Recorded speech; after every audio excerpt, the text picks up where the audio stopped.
Oke.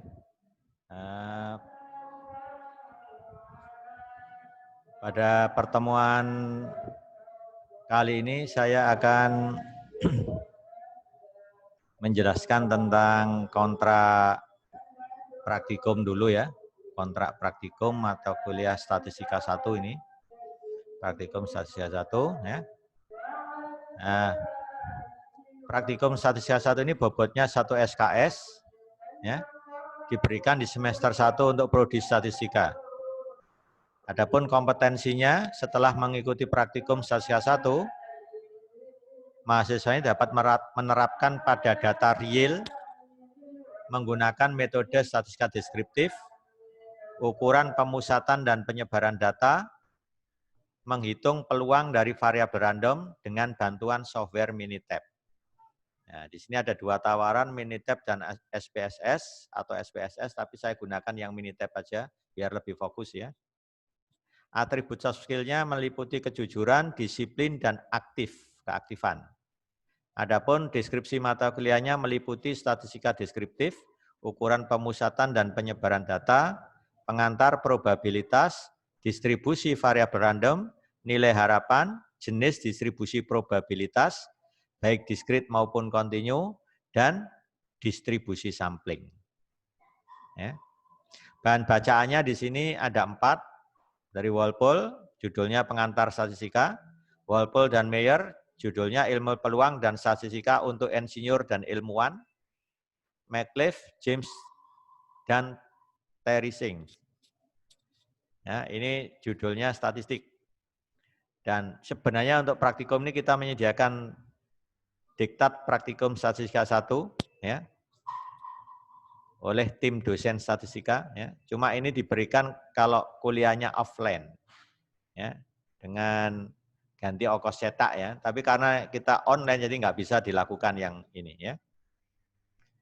Itu ringkasnya. Untuk tugasnya sama, setiap praktikum selesai mahasiswa wajib mempraktekkan langsung dengan tujuan supaya lancar nanti untuk menjawab soal-soal yang diberikan, ya, menjawab soal yang diberikan, ya, dan bisa dipraktekkan langsung. Ya. Tugas praktikum statistika 1 itu nanti ditulis di Word dokumen dengan ukuran kertasnya A4, hurufnya Times New Roman ukuran 12, spasinya 1,5, ya. Batas kiri 1,2 inci, kanan 1,1 inci, atas 1,1 inci, dan bawah 1,2 inci. Ya.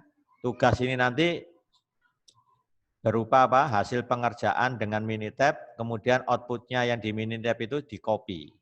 Baik perintah Minitab maupun outputnya itu di-copy di Word. Itu sebagai bukti menjawab. Ya. Dan kalau misalkan memerlukan apa namanya pengetikan equation, ya harus dengan equation sambil belajar ketik equation ya. Dan itu penting itu. Ya. Nah, itu dikumpulkan nanti ke aula lewat aula UNER ya. Ini saya beri tenggang waktu 5 hari, ya lebih dari cukup ini ya.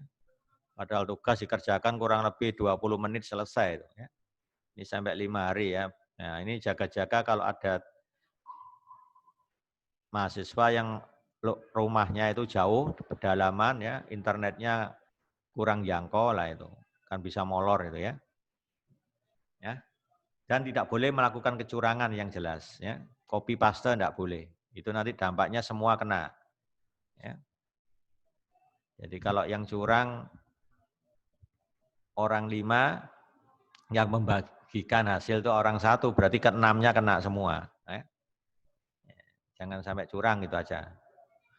Ya, soft skill-nya itu meliputi kedisiplinan, ini kehadiran dianggap 100% ya, asal terdaftar dan ikut kuliah praktikum. Kejujuran ya. Kejujuran ini artinya nggak boleh curang. Keaktifan. Nah, kalau ada pertanyaan dari saya, ada yang menjawab benar 1 kali nilainya 80, jawab lagi 2 kali benar nilainya 90, minimal 3 kali benar sudah 100 nilainya. Kalau nggak pernah jawab ya 70. Nilai soft skill ini sama komponennya, 30% disiplin, ditambah 40% jujur, tambah 30% aktif. Untuk evaluasi praktikum statistika 1 ini hanya ada UAS. Tidak ada UTS ya. Dan ini dilaksanakan setelah pertemuan ke-14. Ya, jadi kalau Anda melakukan kecurangan saat UAS, ya nanti akan kena denda juga ya. Nilai UAS-nya akan dikurangi. Jadi untuk komponen penilaian, di sini ada soft skill 10%, tugas 30%, UAS-nya 60%. Tugas A itu adalah rata-rata dari tugas 1 sampai 4, tugas B rata-rata dari tugas 5 sampai 8. Nilai tugas rata-rata dari tugas A ditambah tugas B, dibagi 2, ya, kali setengah. Ini saya jelaskan jadwal kuliahnya. Yang pertama kita sudah jelaskan kontrak praktikum, ini sudah saya terangkan. Nah, pertemuan ini kita akan bahas nanti statistika deskriptif. Ya, nanti di akhir praktikum Anda dapat tugas 1 terkait statistika deskriptif yang bisa diupload dari aula nanti. Kemudian pertemuan kedua ukuran pemusatan dan penyebaran data dilanjutkan di pertemuan ketiga, baru nanti tugasnya dimasukkan di pertemuan ketiga, tugas 2. Diupload lagi di aula. Ya. Kemudian pengantar probabilitas, ini nanti dikasih tugas 3. Distribusi variabel random, ini 2 pertemuan, nanti di pertemuan ke-6 kita kasih tugas 4. Nilai harapan, pertemuan ke-7, dilanjutkan nanti setelah UTS, yaitu pertemuan ke-8, nilai harapan ini, nanti dikasih tugas 5.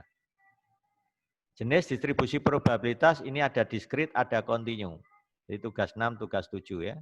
Baru terakhir distribusi sampling, yaitu tugas 8.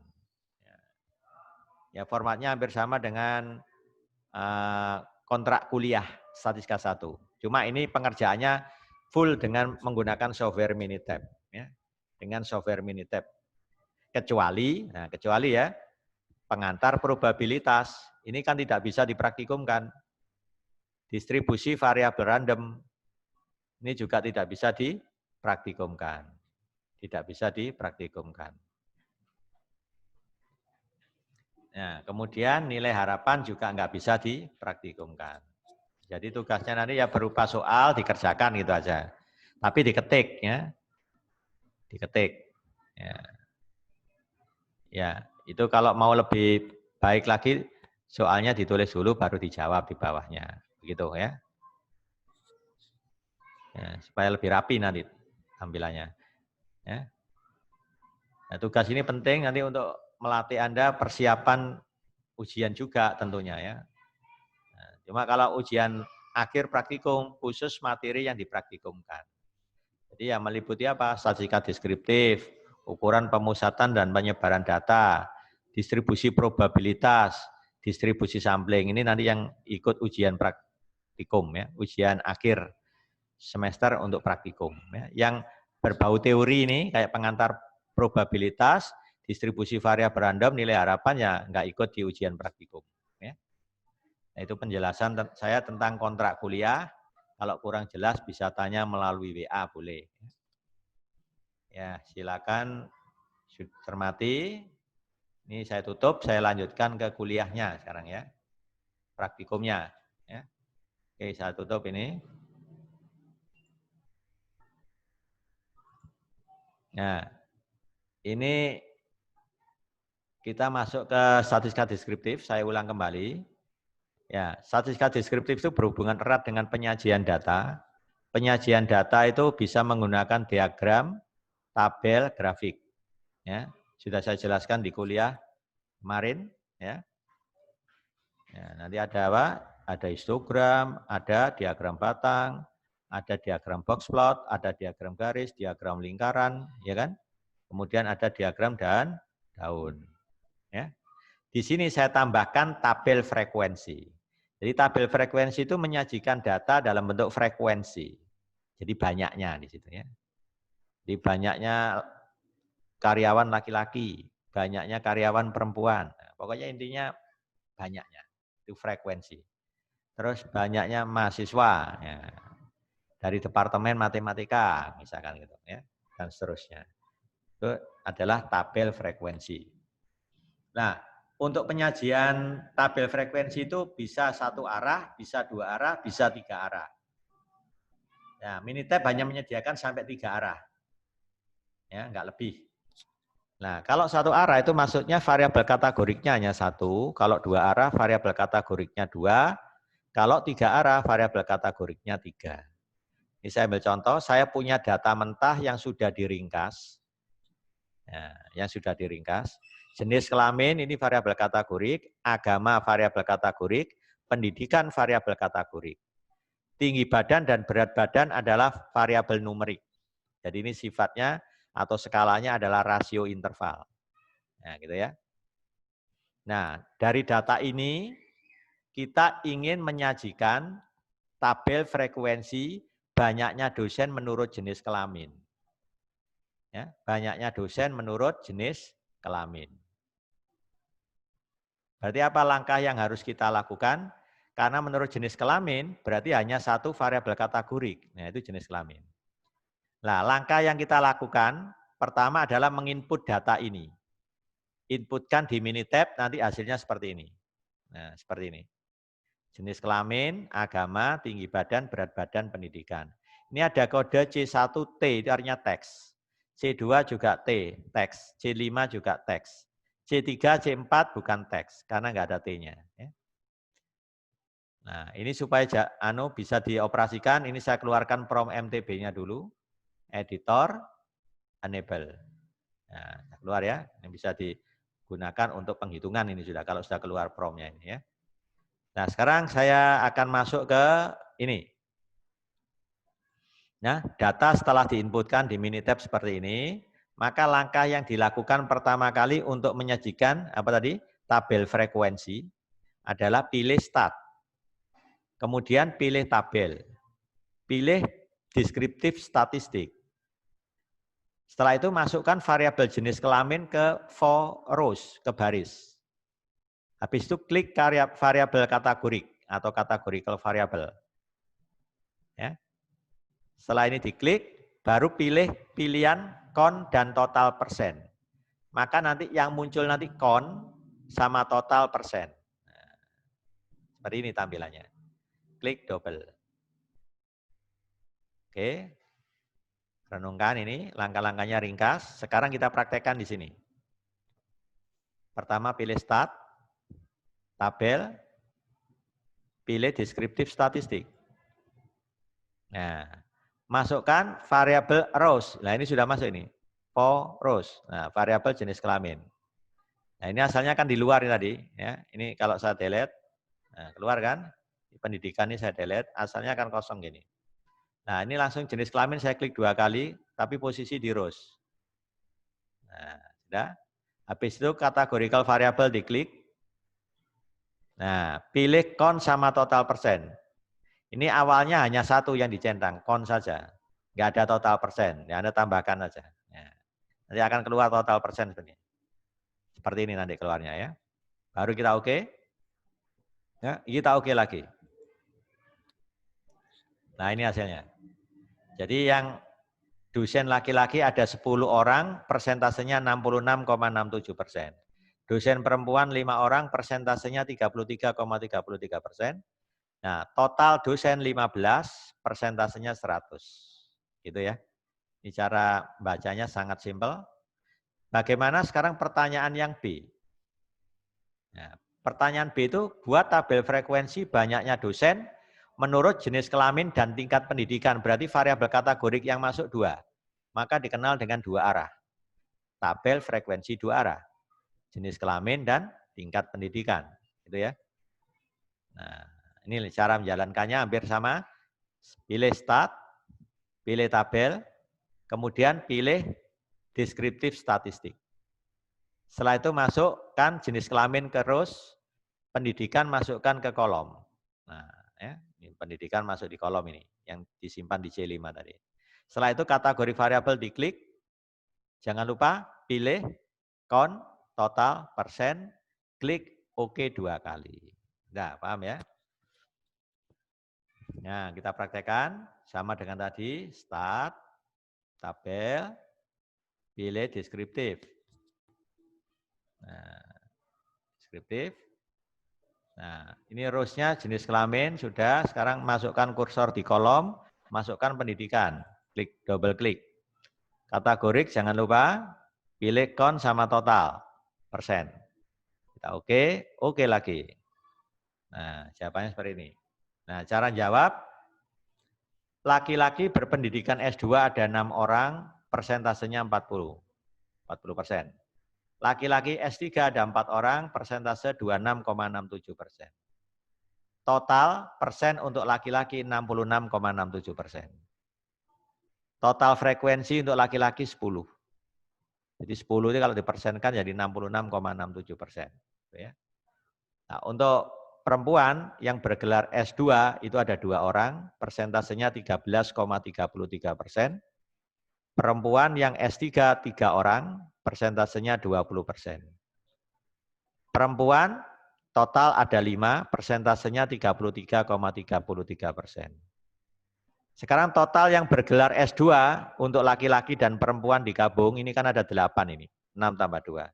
Persentasenya jadi 53,33%, sedangkan yang S3 totalnya ada 7, persentasenya 46,67%. Jadi bacanya silang, bisa baris, bisa kolom. Ya. Jadi nanti kalau Anda UAS, ada pilihannya nanti A, B, C, D, E begitu. Kalau ditanyakan berapa persen banyaknya dosen laki-laki yang berpendidikan S3. Nanti ada pilihan A, B, C, D, E. Salah satunya ada yang jawabannya 26,67. Berarti Anda pilih ini. 26,67. Terkait tugas, nah ini nanti ini tinggal Anda copy aja ini. Ini perintahnya di copy. Nah, di copy, di blok ini aja. Sampai sini. Di blok. Ya, gitu ya. Nah, di blok ini. Nah, tinggal Ctrl C, setelah itu buka Word, Ctrl V, paste. Ctrl V itu di paste. Sudah, itu aja nampilkannya. Besok diinterpretasikan. Ya. Nah, itu saya kira untuk tabel frekuensi, satu arah, dua arah sudah. Sekarang kita masuk ke tahap berikutnya, diagram batang. Diagram batang di sini juga disajikan dengan satu arah dan dua arah. Yang pertama, menurut jenis kelamin. Yang kedua, menurut jenis kelamin dan pendidikan. Ya. Apa langkah yang dilakukan? Kita ingin membuat diagram batang yang menggambarkan apa? Karakteristik dosen. Jadi diagram batang yang menggambarkan jenis kelamin dosen. Jadi nanti dosen laki-laki itu tingginya berapa? Yang perempuan tingginya berapa? Lah tinggi itu menyatakan banyaknya. Ya. Jadi ini ada satu variabel kategorik, berarti diagram batangnya satu arah. Kalau yang B ini diagram batangnya dua arah, karena ada jenis kelamin, ada tingkat pendidikan. Gitu ya. Baik. Sekarang yang diagram batang satu arah dulu. Klik, grab, kemudian pilih bar chart, pilih count of unique value. Nah, ini yang penting. Setelah itu baru klik OK. Baru Anda klik lagi kategorik variabel, masukkan jenis kelamin. Sudah, itu aja. Baru label, setelah itu Anda pilih data label, jangan lupa diklik value, ya, use Y value label. Nah, ini harus klik. Ini tujuannya menampilkan vertikalnya ini, count atau frekuensi. Ya, gitu ya.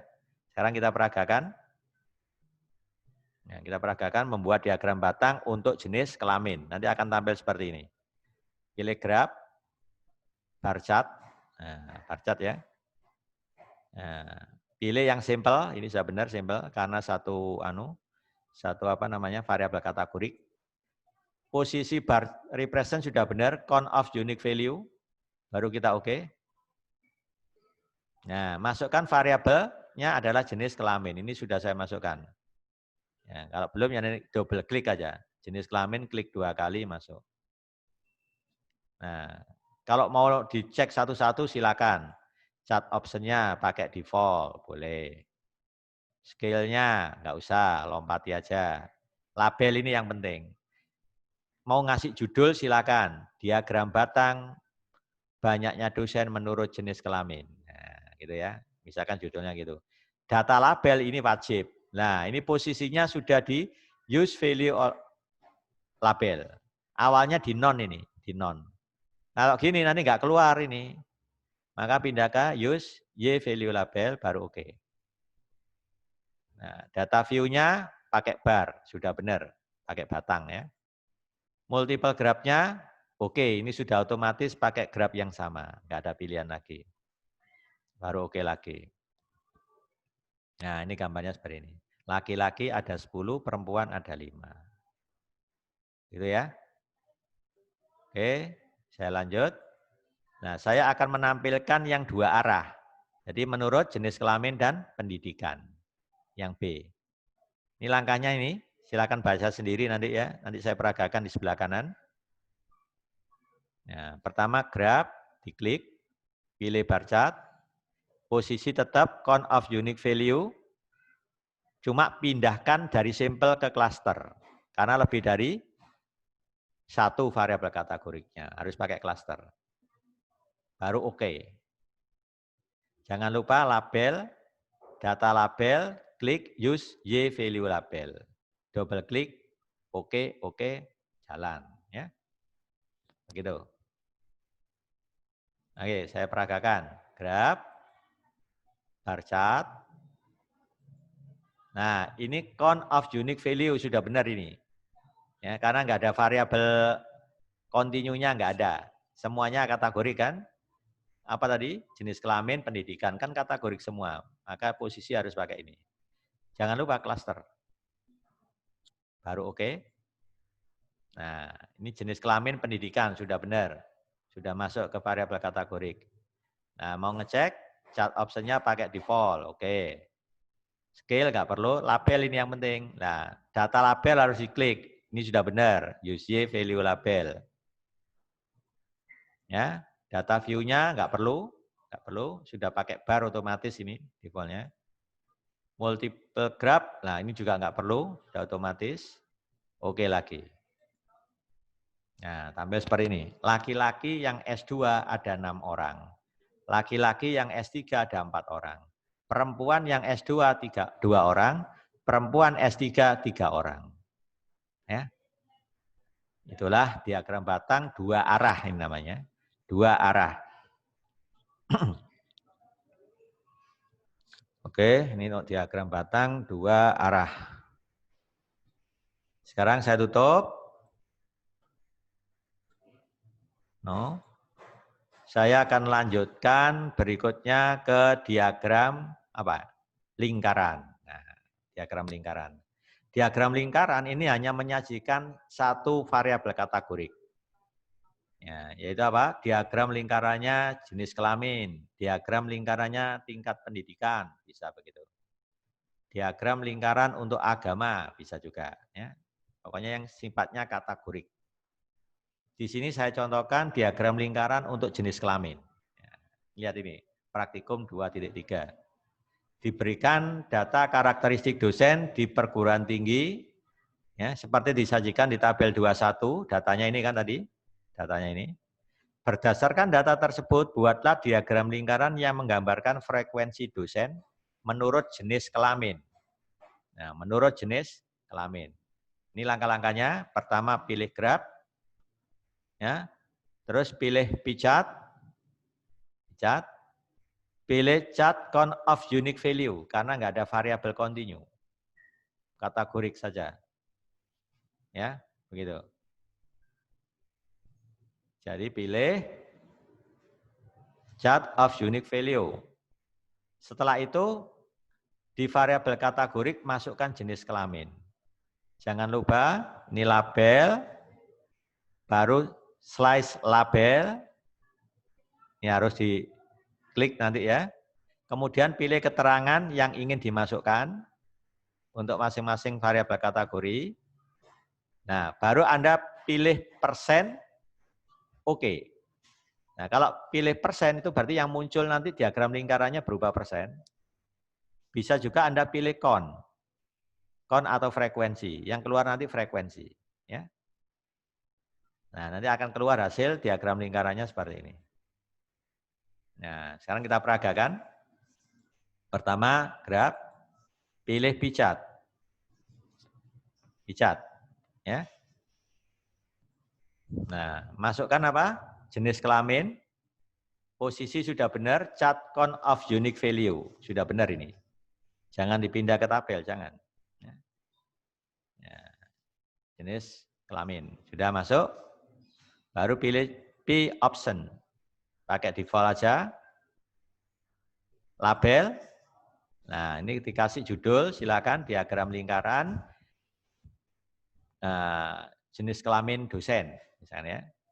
Nah, slice label. Nah, ini pilih frekuensi saya. Kalau ini kan pilih persen kan? Sekarang saya pilih frekuensi. Ya, pilih frekuensi. Baru oke. Nah, multiple graph. Nah, ini harus pilih graph yang sama. Same graph. Same graph. Oke. Baru oke lagi. Nah, gambarnya seperti ini. Ini yang laki-laki warna biru, ini ada 10 orang. Yang perempuan warna merah ada 5 orang. 5 orang. Ya.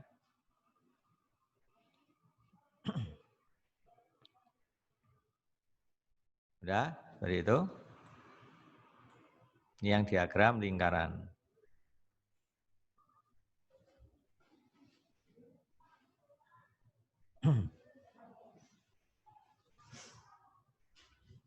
Sekarang saya lanjutkan diagram dahan daun. Praktikum 2.4. Diberikan data yang disajikan di tabel 2.1 tadi, sama ya katanya. Buatlah diagram dahan daun yang menggambarkan tinggi badan dosen. Jadi yang dibuat diagram dahan daun itu adalah tinggi badan. Nah, kan skalanya rasio interval kan, tinggi badan ini. Nah, ini dibuat diagram dahan daun. Pilihannya sangat sederhana. Pertama graph, pilih stem and leaf, masukkan variabel tinggi badan ke graph variabel. Baru klik OK, itu aja sederhana.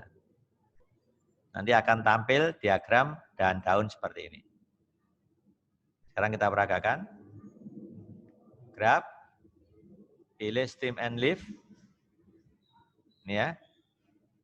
Ini sudah saya masukkan tinggi badan. Ini enggak usah di sini, incrementnya kosongnya aja. Kita OK. Nah, ini hasilnya. Nah, ini cara bacanya begini. 15 ini adalah dahan, 4 ini daunnya. Berarti kalau dibaca 154 tinggi badannya. Ada satu pengamatan berarti 1. Nah, 156, 159 berarti ada 2 pengamatan, ditambah 1 pengamatan jadi 3 pengamatan. Jadi kumulatif dia ya. Nah, ini ada angka 6 dikurung. Angka 6 dikurung. Ya. Berarti apa? Ini ada data 160, 161, 162 sebanyak 2 kali, 163 sebanyak 2 kali. Totalnya ada 6 pengamatan. Ini maksudnya dikurung ini menandai. Ya. Ya, ini menandai. Berarti kumulatifnya nanti diukur dari ini naik ke 3, dari 1 ke 3. Kalau yang di bawah ini ngukurnya dari sini. 1, 1, 4, 6. Jadi naiknya ke sana. Sampai berhenti di sini.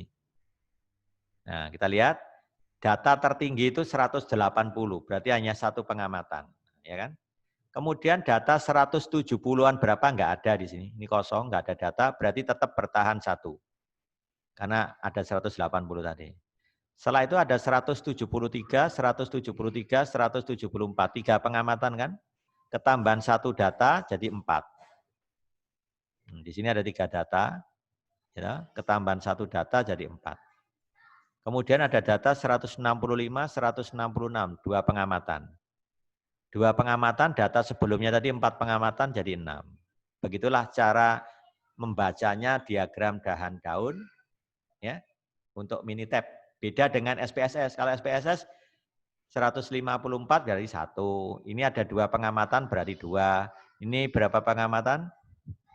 6 berarti ini 6. Ini 2 pengamatan 2 lagi, gitu aja kalau SPSS. Nah, di sini lihat trennya. Datar naik tajam, turun tajam, naik dikit. Itu ya trennya. Naik tajam, turun tajam, naik dikit. Nah, jadi gambarnya seolah-olah gini, naik tajam, turun tajam, naik dikit. Ya, itu distribusinya kira-kira seperti itu. Kemudian diagram kotak garis. Ya, diagram kotak garis ini menggambarkan kuartil dan nilai statistik minimum maksimum. Contoh, saya menggunakan data yang sama, tabel 2.1 tadi. Buatlah diagram kotak garis yang menggambarkan tinggi badan dosen di perguruan tinggi. Jadi diagram kotak garis dari tinggi badan. Ya, ini langsung saya peragakan aja. Kalau Anda lihat ini, ringkas ya. Langsung peragakan aja. Grab, pilih box plot, pilih sampel, sudah benar ini. Oke. Nah, yang mau ditampilkan itu adalah graf variabelnya adalah tinggi badan. Ini sudah benar. Scale, ini sudah benar, lompati aja. Nah, yang penting label. Judulnya apa, tulis. Data label nggak perlu, non di sini ya. Oke, langsung oke lagi. Nah, tampilannya seperti ini. Ini nilai terendah, ini Q1-nya, ini Q2-nya, ini Q3-nya, ini data tertinggi. Nilai maksimumnya ya. Seperti itu. Ya, seperti itu. Oke, ini box plot sudah. Saya tutup aja. Nah, sekarang kita masuk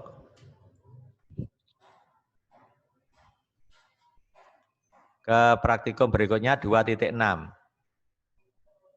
Ya, di sini disajikan data banyaknya mahasiswa menurut jenis kelamin dan departemen.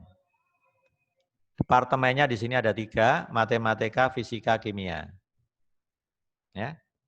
Jadi mahasiswa yang berasal dari matematika jenis kelamin laki-laki itu ada 265 orang. Ya, yang dari fisika 225 orang laki-laki ya, kimia 345 orang. Itu.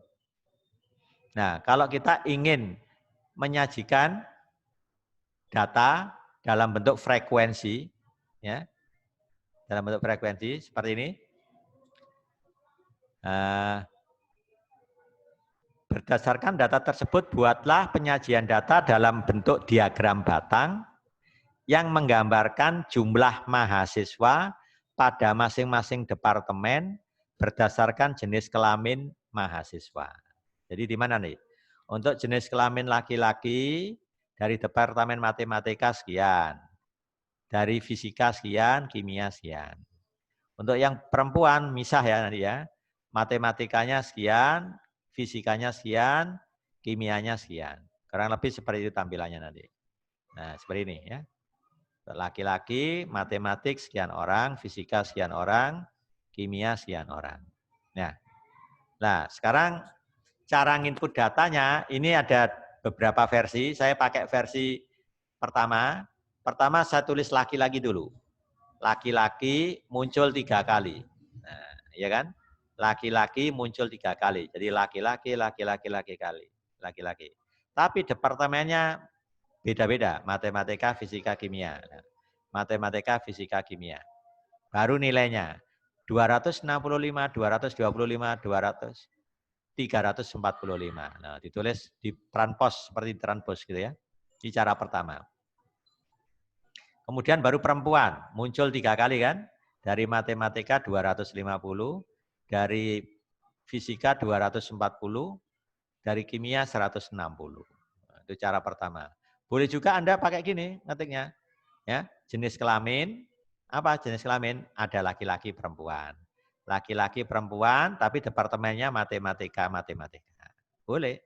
Baru nilainya 265, 250. Tinggal Anda nyajikan begini boleh. Seperti ini. Sama nanti hasilnya. Ya. Hasilnya sama. Silakan. 2 cara menulis, menginput data ya. Nah, sekarang kita klik grab, pilih bar chart. Nah, jangan lupa bar present pilih value from tabel. Kenapa? Karena ada variabelnya, variabel kontinunya apa di situ? Jumlah. Nah, ada variabel numeriknya kan? Kan bukan kategorik semua. Kategoriknya memang ada 2. Ya kan? Tapi ada variabel numeriknya. Nah, maka harus pilih value from tabel. Sudah? Habis itu pilih klaster. Kenapa pilih klaster? Karena kategoriknya 2. Minimal 2 itu pakai klaster. Nah, ada jenis kelamin, ada departemen. Ya. Nah, setelah itu pilih label. Jangan lupa data label itu pilih use Y value label. Klik OK. Nanti tampil seperti ini. Oke, kita peragakan sekarang. Pertama apa? Graph. Terus pilih apa? Bar chart. Nah. Count of unique value harus diganti value from tabel. Setelah itu pilih cluster. Karena lebih dari 2. Ya, lebih dari 2. Ya. Baru pilih OK. Nah, grafnya apa? Jumlah. Graf variabel ini kan yang numeriknya itu taruh sini. Nah, kategoriknya ada 2, jenis kelamin sama departemen. Jenis kelamin sama departemen, sedangkan graf variabelnya pilih jumlah. Oke ya. Jumlah seperti ini cara inputnya. Nah, chart option default. Oke. Scale-nya nggak perlu. Labelnya, lah ini silakan kasih judul, namanya apa sesuai dengan gambar. Data label. Nah, use Y value label sudah cocok. Awalnya di non tadi, kita pindah ke sini, ya, gitu ya. Oke. Setelah itu data view-nya pakai bar, sudah benar, pakai batang. Ya. Nah, multiple graph-nya, lah ini harus dipindah. Ya. Kalau awalnya tadi di sini, spirit graph, Anda pindah ke in spirit panel of the same graph. Nah, graph. Sudah ya, habis itu oke, oke lagi. Nah, ini muncul, konnya juga muncul. Laki-laki dari Departemen Matematika 265 orang. Ya, laki-laki dari Departemen Fisika 225 orang, dan seterusnya. Cara bacanya seperti itu. Jadi nanti seandainya Anda diminta berapa banyaknya laki-laki dari Departemen Kimia. Nah, datanya cuma seperti ini kan gampang sebenarnya. Cuma disuruh nampilkan kan harus tahu. Ya, suruh nampilkan harus tahu.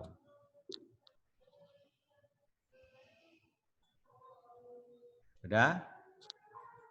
Oke, sekarang saya lanjut lagi. Berikutnya adalah praktikum 2.7. Saya punya data lagi di sini, yaitu jenis sepeda motor. Ada 5 jenis ini. Honda, Suzuki, Vespa, Kawasaki, dan Yamaha. Penjualannya mulai tahun 2010 sampai 2012. 3 tahun berturut-turut. Ya. Honda tahun 2010 terjual 74, 2011 95, 2012 123. Suzuki seperti ini. Pertanyaannya yang A, buatlah diagram garis, perhatikan ya, diagram garis yang menggambarkan penjualan sepeda motor di dealer angkasa tahun ini untuk masing-masing jenis sepeda motor dalam satu gambar. Nah, dalam satu gambar itu nanti akan kelihatan tahun 2010 Honda terjual sekian, Suzuki sekian, Vespa sekian, Kawasaki sekian, Yamaha sekian. 2011 Honda sekian, Kawasaki sekian, nah begitulah. Baru hubungkan yang Honda tadi dihubungkan membentuk diagram garis. Suzuki dihubungkan membentuk diagram garis, Vespa dihubungkan. Jadi nanti ada plot sebanyak 5 nanti ya.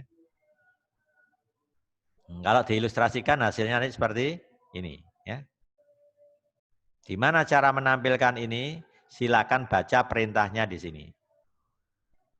Nah, yang penting cara nginput datanya dulu. Karena tahun ini nanti akan kita letakkan sebagai sumbu datar kan? 2010, 2011, 2012. Maka posisinya nanti mendatar tahun. Kalau begitu harus dibuat kolom sendiri. Namanya tahun. Nah, namanya tahun. Nah, kemudian baru jenis kendaraan, urut aja. Pertama tadi Honda, Suzuki, Vespa, Kawasaki, Yamaha. Masukkan datanya ya, sesuai dengan ini. Honda tahun 2010 74, tahun 2011 95. Nah, Honda 74, 95, 123. Jadi seolah-olah baris ditranspos menjadi kolom, gitu ya. Baris kedua jadi kolom kedua, begitu ya. Nah, kalau sudah demikian, maka langkah yang dilakukan, perhatikan, langsung kita praktekkan. Pertama grab, pilih scatter plot, ini yang paling atas ini, scatter plot.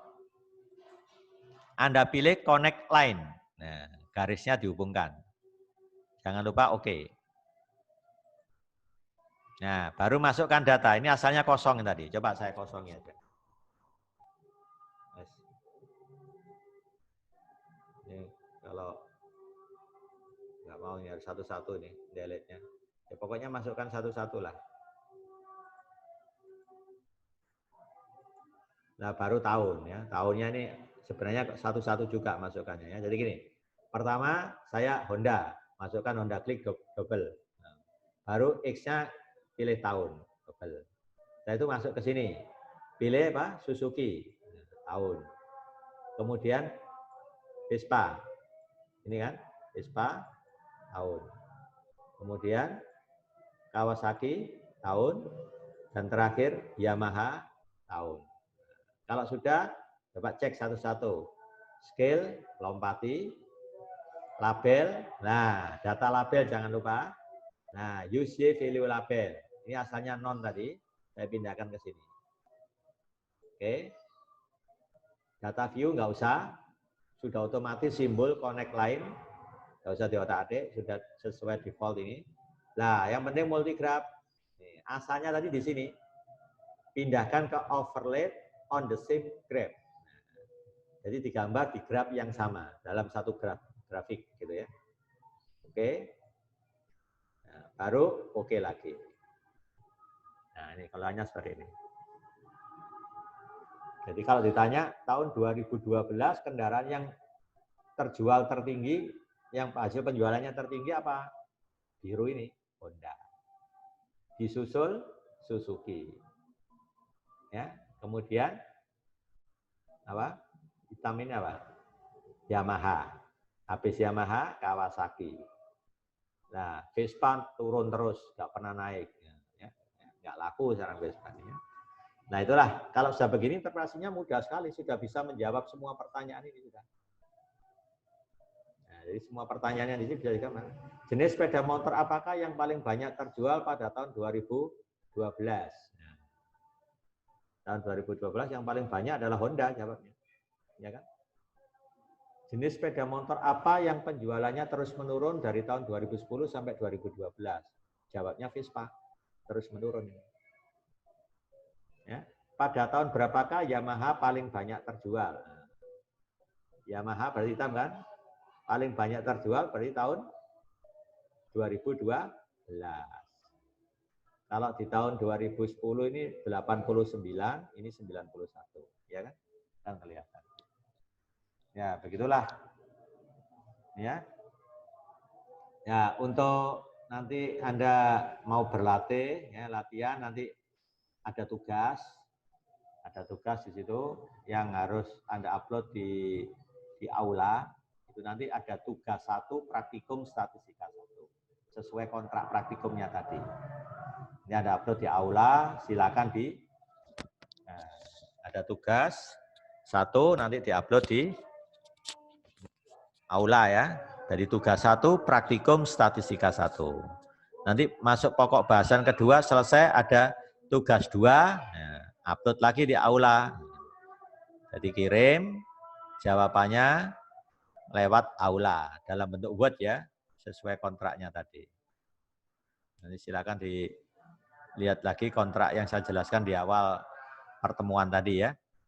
Saya kira itu untuk pertemuan kali ini, statistika deskriptif sudah selesai. Kita ketemu minggu depan lagi, yaitu pertemuan kedua, kita akan bahas ukuran pemusatan dan penyebaran data. Dengan bantuan software Minitab, ya. Itu. Cukup saya akhiri sini. Saya ucapkan assalamualaikum warahmatullahi wabarakatuh.